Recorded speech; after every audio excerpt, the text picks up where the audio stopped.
How's it going there, YouTube? I got a quick little how-to video for you guys here. This is how to change a washer fluid pump in a 2014 to 18 Chevy GM truck. It's actually not too bad to do if you have some basic skills and basic tools. I did have to pull the battery tray out, the secondary battery tray. This is a bracket that goes up in the fender well here, right here. And I'll tell you guys how to take why I have to take that out in a second. So, battery tray, of course, lays in here, the secondary one. There's a bolt here that holds your washer fluid reservoir in. Take that bolt out last. So on a GM, you have to take this fender trim off. You have to drop your wheel well liner. There's a bunch of, I think it's a T, hang on here. It's a T10 Torx boot. You have to take maybe half the screws out of your fender well liner. And there's just a couple of clips. Be very careful with this or else you'll break it. Try to do it on a hot day. Now, as you guys can see, I already have it out. There's a bolt back here.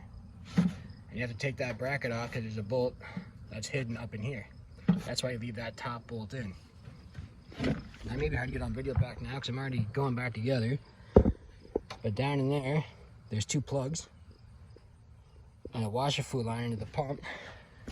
So there's a plug that plugs up on here, and the washer fluid line will have an elbow on it right here.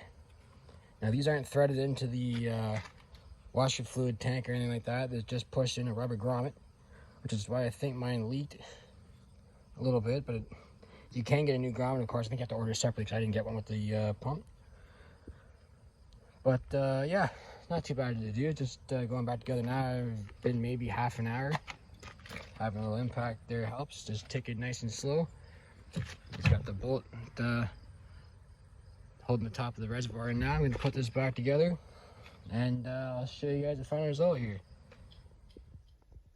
Alright, you got her all back together. We got the washer fluid topped up. Perfect, just like brand new. If this video helped you out, thanks for watching.